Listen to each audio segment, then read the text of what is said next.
The bias was always crazy. Snape, Potter. 60 points from Gryffindor. I never understood why people are mad at this. They were 11/12ths and went to fight Voldemort. I'm way older than them and would never go. My god, that scene was stupid. The entire season 8 was stupid as FCK. That entire episode was dire. Particularly the killed the head vampire ending. She was one of the worst knee-jerks from the show. Oh wow, everyone thinks she's so cool cause of that one scene, let's beat this to death. Which one was better? I do like the mundane thud of Riddle's corpse hitting the ground as described by the books. So ignominious for a megalomaniac who wanted to transcend mortality but barely made it into his 70s. Movie Voldemort's death was done just to look cool in the 3D version of the movie. Book version. Love Ralph Fiennes. Great performance, but that death scene and really the last battle was just a letdown. The book, specifically for two reasons. 1. Voldemort looks less human, which he should after splitting his soul so many times. 2. His death. All his life, Voldemort has tried to ascend from human form and be better than everyone else, so to have his death be the simple, utterly human one is the icing on the cake for me. First tattoo at 43. Have you had anyone understand it already without you telling them? What's that poor at it in the back done to you? I spent a long time thinking about it. I wanted something subtle and minimalist. As soon as I got the idea I knew I'd found it. I'm absolutely delighted with it. This is so cool. I might be borrowing this idea as I want a Star Wars tattoo but want a low-key one.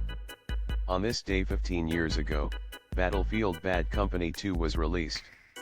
It's insane they fumbled the franchise so badly.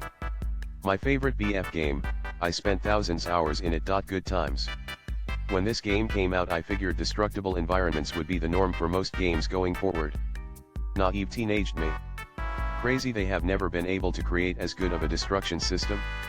We didn't know how good we had it when this gem came out. What an era of gaming. This made zero sense to me during the prequels, but after TCW it kinda does. A Jedi zipping up his pants on the way out the door. May the Force be with you, because I'm not. This is actually explored in the Master and Apprentice novel by Claudia Gray. Dooku's first apprentice Rael Averross had a tendency for one-night stands, and in an argument with Qui-Gon he justified it as not forming any attachments. Masters of the High Council, she was my roommate, Anakin. Technically, it doesn't even bar marriage, see Ki Mundi, if you can be a completely detached sociopath about it. US Patent Office rejects 22 out of 23 patent claims from Nintendo amongst Palworld lawsuit.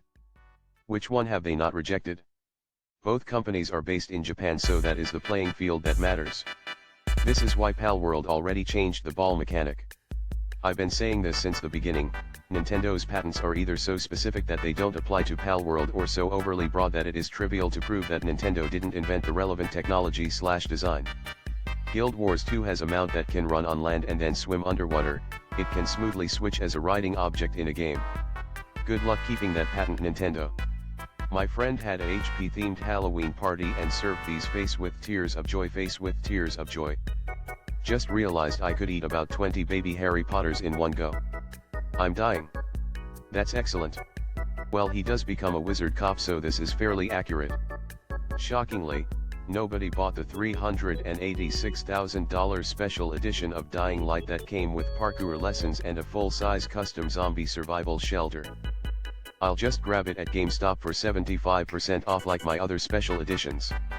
It was a PR stunt, they didn't expect it would be bought. I was waiting until payday.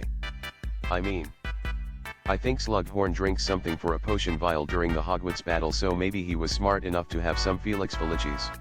Didn't they already explain it takes a long time to make, requires the best skills possible, requires some ultra rare ingredients along with some average normal ones, and you would mostly still fail to make it, and that comes with disastrous consequences for even daring to attempt it. I assume getting one of these is extremely hard, and the one Harry got from Slughorn will probably be the only one he ever see for the rest of his life or something. Because he didn't have any when he went to fight him. Cause Felix Felicis only give you heightened intuition and warps chance a bit, it doesn't make the impossible possible. Also, didn't he do this?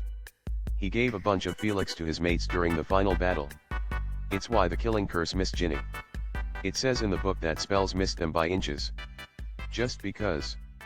That's so messed up and sad at the same time. The fact that the Amidalans wanted to avenge Anakin as much as Padme is beautifully and tragically ironic. And also, FFFF. FFF. Sand.